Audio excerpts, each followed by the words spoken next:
तो ये वीडियो आपके लिए इंपॉर्टेंट क्योंकि इस वीडियो में आप जानेंगे ब्रांडिंग के बारे में। ब्रांडिंग का ये कोर्स नहीं है बट एक ओवरव्यू है। यहाँ पे आपको जानने को मिलेगा ब्रांडिंग क्या होता है और ये आपके लिए क्यों वाइटल है, क्योंकि जब भी आप अपने कोर्सेज को सेल करना चाहते हैं, आप टीच मोर के माध्यम से जब भी आप कोर्सेज सेल करेंगे तो ब्रांडिंग एक बहुत ही की रोल प्ले करता है आपके ऑडियंस को कन्विंस करने के लिए, ताकि आपका जो कोर्सेज है ज़्यादा से ज़्यादा स्टूडेंट्स उसको परचेज करें और ज़्यादा से ज़्यादा ऑडियंस आपका बिल्डअप हो आसानी से। नमस्ते, मैं हूं बविश्रा, तो स्वागत है आपका टीच मोर पे। और जैसे आप जानते हैं कि टीच मोर के माध्यम से आप अपने ऑनलाइन कोर्सेज बहुत ही आसानी से सेल कर सकते हैं। तो अगर आप टीच मोर के बारे में ज़्यादा जानना चाहते हैं तो teachmore.com पे जाके उसके बारे में और जान सकते हैं। उसी के साथ साथ कोई भी क्वेश्चन क्वेरी है तो कमेंट सेक्शन में हमें ज़रूर बताइएगा ताकि हम आपको मदद कर पाए आपके ऑनलाइन टीचिंग सफ़र को, आपके ऑनलाइन जर्नी को और बेहतर बनाने के लिए। तो चलिए शुरू करते हैं इस वीडियो को। तो यहाँ पे ये समझना पड़ेगा कि ब्रांडिंग क्या होता है। आपने ज़रूर ये टर्म सुना होगा, ब्रांडिंग, ब्रांड ब्रांड ब्रांड।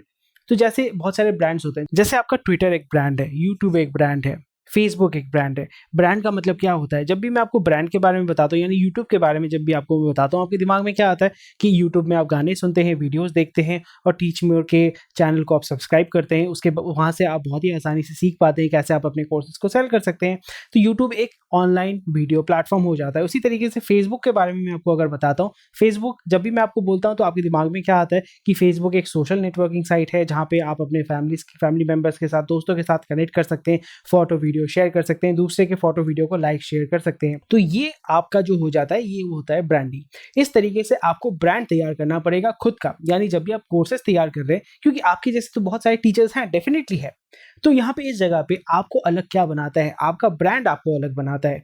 तो यहाँ पे जैसे आप देख पा रहे हैं, brand creates your business reputation and it's personality, identity. YouTube, Facebook जो मैंने बताया उसी तरीके से आपका आइडेंटिटी तैयार करता है। A strong brand can make your business stand out in competitive markets. कोई भी अगर आप फॉर एग्जाम्पल साबुन लेने जाते हैं तो आपके अनब्रांडेड साबुन खरीदते हैं या कोई स्पेसिफिक ब्रांड का साबुन खरीदते हैं या टूथपेस्ट खरीदते हैं, वहां पे ब्रांड बहुत मैटर करता है, क्योंकि टूथपेस्ट तो बहुत सारे हैं पर फिर भी आप ब्रांड देख के खरीदते हैं। So this is a very vital thing. And also branding makes your product and service stand out. और ब्रांडिंग अगर आपका अच्छा रहेगा, ब्रांड वैल्यू अगर आप तैयार कर सकते हैं, तो उसकी वजह से आप ज़्यादा चार्ज भी कर सकते हैं, प्रीमियम भी चार्ज कर सकते हैं। आपको दूसरे के साथ प्राइस के ऊपर compete नहीं करना पड़ता। और इसी जगह पे ये रिफ्लेक्ट करता है आपके कस्टमर एक्सपीरियंस और कस्टमर वैल्यू। कस्टमर आपको ज़्यादा वैल्यू देते हैं और वैल्यू के यहाँ पे आप ज़्यादा उनसे चार्ज भी कर सकते हैं, एक प्रीमियम आप चार्ज कर सकते हैं।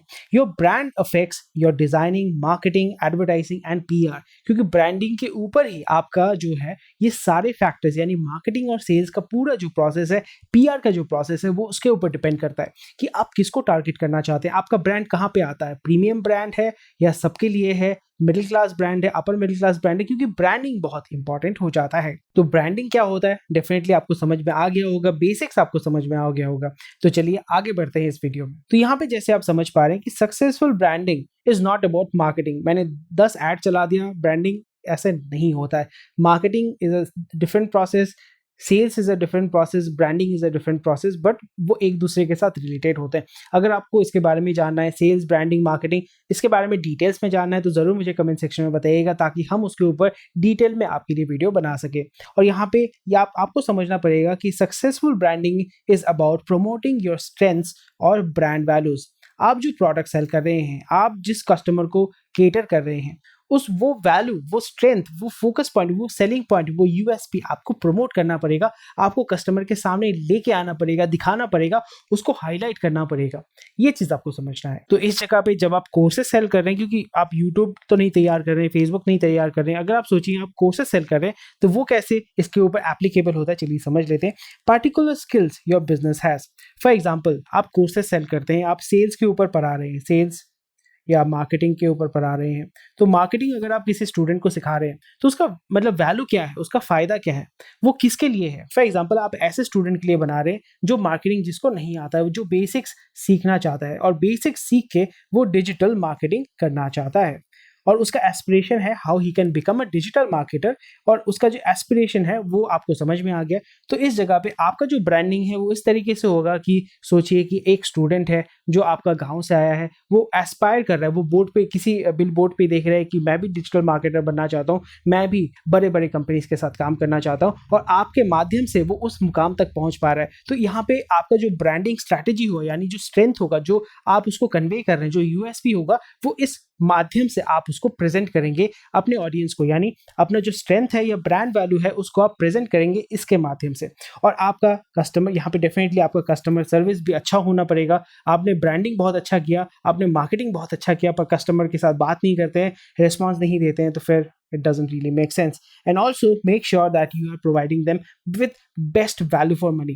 ज़्यादा पैसा तो कोई भी ले सकता है, पर ज़्यादा वैल्यू क्या दे सकते हैं अपने अपने कस्टमर को, ये आपको ध्यान में रखना पड़ेगा, और ब्रांडिंग के माध्यम से ये मैसेज आपको कन्वे करना पड़ेगा। कोई भी ब्रांडिंग आपके प्रोडक्ट सेल होने के पहले आपका एक बहुत ही बड़ा इम्पैक्ट करता है आपके कस्टमर के ऊपर। सो ये आपको दिखाना पड़ेगा कि मैं आपको सबसे ज़्यादा वैल्यू फॉर मनी देने वाला हूँ, और आपका जो अप्रोच होगा इनोवेटिव होना पड़ेगा। जैसे मैंने बताया कि डिजिटल मार्केटिंग का मैंने सिंपल अगर कोर्स मुझे सेल करना है, किस तरीके से मैं सेल कर सकता हूँ, किस तरीके से मैं प्रेजेंट कर सकता हूँ, किस तरीके से मैं वैल्यू दिखा सकता हूँ मेरे ऑडियंस को, मेरे स्टूडेंट को। तो अभी भी आप सोच रहे हैं कि आपको ब्रांडिंग की क्या जरूरत है, अभी भी आप कन्विंस नहीं हुए, तो वीडियो को देखते रहिए, आप डेफिनेटली कन्विंस होंगे, और डेफिनेटली ये आपको मोटिवेट करेगा, ये वीडियो आपको मोटिवेट करेगा, ताकि आप ब्रांडिंग के ऊपर थोड़ा सा फोकस कर पाएं और उस पर थोड़ा सा ध्यान दें। ब्रांडिंग आपको हमेशा ज़्यादा वैल्यू देता है।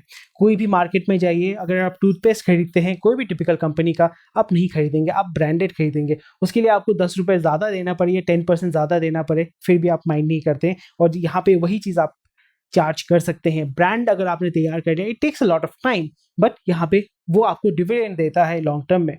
और ऑब्वियसली आप कहीं पे भी जाइए, आप उसी ब्रांड का टूथपेस्ट इस्तेमाल करेंगे तो कस्टमर लॉयल्टी भी बनी रहती है, और पब्लिकली आप दुकानदार के पास जाओगे, आप बोलोगे कि भैया ये इस ब्रांड का आप टूथपेस्ट देना, यानी पब्लिक रिकग्निशन भी होता है। उस एरिया के आदमी को, यानी डीलर को भी अगर पता नहीं रहेगा, वो भी उस कंपनी के मटेरियल को रखना शुरू करेगा।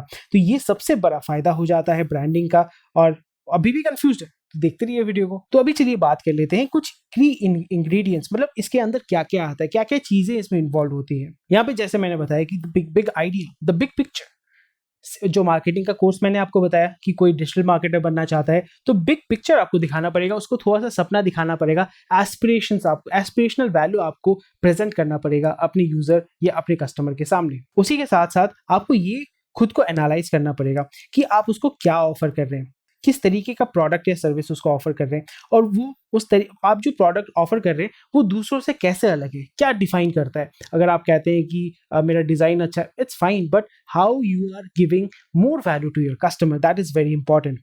और इस तरीके से जो आप अप्रोच ले रहे हैं उस वो आपके बिजनेस को क्या मदद कर रहा है, उसको आगे बढ़ने में, या स्टैंड आउट होने में, या ऑथेंटिक या यूनिक होने में। उसी तरीके से आप जो ब्रांडिंग कर रहे हैं उससे आपके ऑडियंस को फायदा होता है। जैसे मैंने कहा था कि सोचिए कोई गांव से लड़का आया है डिजिटल मार्केटिंग सीखने, और वो डिजिटल मार्केटर होना चाहता है, आप उसके एस्पिरेशंस को फुलफिल कर रहे हैं, तो यहाँ पे आप क्या कंज्यूमर के डिमांड्स को मीट कर रहे हैं, ये बहुत इंपॉर्टेंट है। और आप क्या gap in the market fulfil कर रहे हैं, क्योंकि यहाँ पे कोई भी चीज़ जो है वो सप्लाई एंड डिमांड के ऊपर डिपेंड करता है। अगर आपका सप्लाई बहुत ज़्यादा है तो डिमांड बहुत कम है तो प्राइस भी कम होगा, अगर सप्लाई बहुत कम है डिमांड बहुत ज़्यादा है तो प्राइस भी ऊपर जाएगा। ये प्रिंसिपल होता है इकोनॉमिक्स का। वही चीज़ को आपको ब्रांडिंग में जो है इस्तेमाल करना पड़ेगा, और उसी के माध्यम से आप अपने बिजनेस को जो है ज़्यादा से ज़्यादा लोगों तक पहुंचा सकते हैं, और एक प्रीमियम भी आप चार्ज कर सकते हैं। ये बेसिक कॉन्सेप्ट है। और नेक्स्ट हो जाता है आपके कंपनी का विजन, यानी आप अपनी कंपनी को किस राह लेके जाना चाहते हैं, कहाँ लेके जाना चाहते हैं, यानी आपका डेस्टिनेशन क्या है। आप क्या अपने मार्केट में लीडर बनना चाहते हैं, आप एक स्पेसिफिक प्रोडक्ट या सर्विस सेल करना चाहते हैं जो बहुत ही नीश है, बहुत ही यूनिक है, तो यहाँ पे आपको डिफाइन करना पड़ेगा। और ब्रांडिंग के माध्यम से आपको एक पाथवे मिल जाएगा कि कैसे आप अपने डेस्टिनेशन तक पहुंच सकते हैं, और कैसे वो डेस्टिनेशन तक जब आप पहुंचेंगे कैसे अपने ऑडियंस को भी आप एक साथ लेके आगे जा सकते हैं। और नेक्स्ट हो जाता है वैल्यूज, क्योंकि विदाउट वैल्यूज कोई भी चीज़ जो है लाइफ में आप आगे नहीं बढ़ सकते, पॉजिटिव काम आप नहीं कर पाएंगे। So values is very important. यहाँ पे आपको वैल्यूज लेके चलना पड़ेगा। जैसे फॉर एग्जांपल अगर आप कहते हैं कि हम सबसे अच्छे कॉस्ट का, यानी जो डिजिटल मार्केटिंग का कोर्स मैं आपको बता रहा था कि आप यहाँ पे फॉर एग्जांपल लो कॉस्ट आप कोर्सेज प्रोवाइड करना चाहते हैं विथ प्लेसमेंट, यानी आप जॉब अपॉर्चुनिटी भी देना चाहते हैं, उसी के साथ-साथ आप वर्नाक्युलर कंटेंट भी तैयार कर रहे हैं। तो आपने क्या किया, ये वैल्यूज़ को आपने किया है कि हाँ, मैं लो कॉस्ट दूँगा, प्लेसमेंट मैं प्रोवाइड करूँगा ताकि जो भी स्टूडेंट मेरे पास आएगा उसके ऊपर एक फ़ेथ रहेगा कि मैंने यहाँ पे जो कोर्स में जो इन्वेस्ट किया वो पैसा मुझे रिटर्न मिलेगा। उसी के साथ-साथ अगर आप वर्नाक्युलर लैंग्वेज में कर रहे हैं, तो ऐसे कुछ वैल्यूज़ जो हैं आप ऐड कर सकते हैं, ऑथेंटिक, यूनिक। तो जितना वैल्यू आप, ऐसा नहीं कि मैंने सिर्फ एडजेक्टिव डालना है, यहाँ पे उसको इम्बाइब भी करना है, उसको इम्प्लीमेंट भी करना है। पर्सनैलिटी भी आपको डिफाइन करना पड़ेगा क्योंकि जैसे आपको पता है कि इंस्टाग्राम जो है वो यंग ऑडियंस के लिए है, फेसबुक जो है वो मैच्योर ऑडियंस के लिए है, जो सीनियर्स हैं उनके लिए है, यूट्यूब जो है वो बेसिकली सबके लिए है। तो यहाँ पे आपको पर्सनैलिटी भी डिफाइन करना पड़ेगा। जैसे मैंने मार्केटिंग कोर्स मैंने डिफाइन किया, तो वो किसके लिए है? फॉर एग्जाम्पल जिसने ग्रेजुएशन किया है, जिसने क्लास 12 पास किया है, या फॉर एग्जाम्पल MBA किया है और वो मार्केटिंग में जाना चाहता है। तो यहाँ पे आपको पर्सनैलिटी, अपने ब्रांड का पर्सनैलिटी डेवलप करना पड़ेगा। जैसे आपका खुद का पर्सनैलिटी है, उसी तरीके से आपके ब्रांड का, आपके प्रोडक्ट का भी पर्सनैलिटी आपको डेवलप करना पड़ेगा। एंड कुछ ब्रांड मैनेजमेंट टेक्निक्स मैं आपको बता देता हूँ, बहुत सिंपल तरीका है, वो है स्टोरी टेलिंग। स्टोरी बताइए, जैसे मैंने आपको बताया डिजिटल मार्केटिंग का, वो गाँव से आया है डिजिटल मार्केटर बनने, और उसी के साथ-साथ वो बड़े-बड़े कंपनीज़ के साथ काम कर रहे हैं, बड़े-बड़े क्लाइंट्स के साथ काम कर रहे हैं, सेलिब्रिटीज़ के साथ काम कर रहे हैं। तो यहाँ पे स्टोरी टेलिंग आप लेके आ सकते हैं, और यहाँ पे क्रेडिबिलिटी अगर आप लेके आ सकते हैं कि हाँ, हमने यहाँ पे 1000 स्टूडेंट्स को इस तरीके से ट्रेन किया है, प्लेसमेंट दिया है, और उसी तरीके से कि आप किस तरीके से अलग हैं और यूनिक हैं, और कैसे आप अपने कस्टमर्स के साथ एंगेज कर रहे हैं। बहुत ही सिंपल पॉइंट से आपको, मैं प्रीटी श्योर हूँ आपको समझ में आ गया होगा। और उसी तरीके से आपको अपने पोर्टफोलियो में फोकस करना है कि डिजिटल मार्केटिंग आप किस में कर रहे हैं, एडवांस डिजिटल मार्केटिंग कर रहे हैं, बेसिक्स ऑफ डिजिटल मार्केटिंग, और अपने ब्रांड को हमेशा आपको री इन्वेंट करते रहना है। ऐसा नहीं है कि सिर्फ एक ही कोर्स बना है, उसी को आप 10 साल से मतलब चलाए जा रहे हैं। उसमें आपको री इन्वेंट करना है, उसको रिवाइज करना है, और नए-नए अपडेट्स उसमें डालने हैं, नए-नए टेक्निक्स उसमें डालने हैं। और यहाँ पे नेमिंग बहुत बड़ा फैक्टर हो जाता है। नेमिंग बहुत इंपॉर्टेंट हो जाता है। जो भी आप कोर्स तैयार कर रहे हैं, जो भी आप ब्रांड तैयार कर रहे हैं, जो भी आप वेबसाइट तैयार कर रहे हैं, जो भी आप वीडियोज़ तैयार कर रहे हैं, वहाँ पे आपका नेमिंग बहुत इंपॉर्टेंट हो जाता है, और कंसिस्टेंसी के माध्यम से आपको हमेशा कंसिस्टेंट रहना पड़ेगा। यानी कि अभी आपने एक कोर्स लॉन्च किया, फिर 2 साल हो गया, आपने कुछ नहीं अपडेट दिया। सो रेगुलरली आपको अपने ऑडियंस के साथ कम्युनिकेट करना पड़ेगा, और वो मैसेज हमेशा उनको डिलीवर करना पड़ेगा। और इस जगह पे एक डिज़ाइनर भी अगर आपको ज़रूरत पड़े, आप डिज़ाइनर हायर कर सकते हैं। अगर आप डिज़ाइनर हायर नहीं करना चाहते हैं, तो कैनवा के माध्यम से आप वो ब्रांडिंग एक्टिविटी, एटलीस्ट जो क्रिएटिव्स बनाने का जो काम है, वो आप ईज़िली कर सकते हैं। तो यहाँ पे बहुत सारे टूल्स भी आपको मिल जाते हैं। आप इनके कोर्सेज़ यूट्यूब में कर सकते हैं, और अगर आप कैनवा का कोर्स चाहते हैं तो डेफ़िनेटली हमें कमेंट सेक्शन में बताइएगा। और यहाँ पे सिर्फ कम्युनिकेशन एक तरफ़ा नहीं होगा, यानी अगर आप डायरेक्टर हैं, आप ओनर हैं कंपनी के, सिर्फ अपने ऑडियंस के साथ कम्युनिकेट किया ऐसा नहीं होगा। आपको अपने स्टाफ के साथ भी कम्युनिकेट करना है, वो मैसेज भी डिलीवर करना है, ताकि वो मैसेज आपके कस्टमर्स तक पहुँचा सके। क्योंकि आप तो हर जगह नहीं होंगे, आपके जो स्टाफ है, आपके जो एम्प्लॉइज़ हैं, वो आपके रिप्रेजेंटेटिव हो जाते हैं, वो कंपनी के रिप्रेजेंटेटिव हो जाते हैं। तो उनको ट्रेन करना, उनको ये समझाना कि कंपनी का जो ब्रांड है वो क्या है, वो क्यों है, और वो कैसे उनको इम्बाइब करना है, कैसे उसको इम्प्लीमेंट करना है, कैसे उनको रिप्रेजेंट करना है, ये बहुत इंपॉर्टेंट हो जाता है। इसलिए हमेशा आपका ब्रांडिंग एक्टिविटी जब भी आप लॉन्च करने वाले हैं या उसको इवॉल्व कर रहे हैं, डेफिनेटली अपने एम्प्लॉयज़ का फीडबैक लीजिए, और कांस्टेंट ट्रेनिंग या कांस्टेंट फीडबैक आपको देते रहना पड़ेगा अपने एम्प्लॉयज़ को, ताकि वो भी अपडेटेड रहें, उनको भी उनका विजन भी आपको पता चलेगा, अपना विजन उनको आप दे पाएंगे। एंड मेक श्योर दैट जो भी प्रॉमिस आप कस्टमर को कर रहे हैं, वो प्रॉमिस ना टूटे। क्योंकि जब भी आपके स्टाफ आपके ऑडियंस के साथ या आपके कस्टमर्स के साथ डील कर रहे हैं, अगर वो सही तरीके से ट्रेन नहीं है, तो फिर there might be miscommunication, and miscommunication की वजह से आपका ब्रांड जो है, ब्रांडिंग एक्टिविटी जो है वो रुइन हो सकता है, आपका ब्रांड रेपुटेशन भी रुइन हो सकता है। Please make sure that you monitor this. And यहाँ पे क्योंकि आप टाइम एंड रिसोर्स इन्वॉल्व करेंगे, तो रिसोर्स में मनी भी आ जाता है। तो किस तरीके से बजटिंग करना है, चलिए देखते हैं। बजटिंग करना बहुत इंपॉर्टेंट हो जाता है, क्योंकि यहाँ पे हर जगह पैसा नहीं डालना पड़ता है, आपको टाइम भी इन्वेस्ट करना पड़ता है। तो यहाँ पे आपको क्रिएटिव्स तैयार करना पड़ेगा। आप एक डिज़ाइनर को हायर कर सकते हैं, या आप कैनवा में तैयार कर सकते हैं। अपने जो प्रीमिसेस है, यानी ऑफिस का जो आपका लुक है, ऑफिस का जो एम्बियंस है, उसको आप थोड़ा सा चेंज कर सकते हैं। थोड़ा सा अगर आप लाइटिंग भी चेंज करते हैं, उसमें भी देखेंगे बहुत ही वास्ट डिफरेंस हो जाता है। थोड़ा सा अगर पोस्टर लगाते हैं, थोड़ा चेंज, ऐसा नहीं कि मैं आपको पूरे रूम का या पूरे ऑफिस का इंटीरियर डिजाइनिंग चेंज करने बोल रहा हूँ, ऐसा नहीं है। थोड़ा सटल चेंजेस करेंगे, आप देखेंगे ह्यूज डिफरेंस आ जाता है। उसी के साथ साथ आपका एडवर्टाइजिंग जो कैंपेन है वो भी चेंज होगा, क्योंकि क्रिएटिव चेंज कर रहे हैं, आपका मैसेजिंग चेंज होगा। सो उसके ऊपर आपका एडवर्टाइजिंग कैंपेन जो है वो डिपेंड करेगा। आपको एम्प्लॉयज़ को ट्रेन करना है, और अपने कंपनी की वेबसाइट को चेंज करना है, या सोशल मीडिया जो है उसको आपको अपडेट करते रहना पड़ेगा।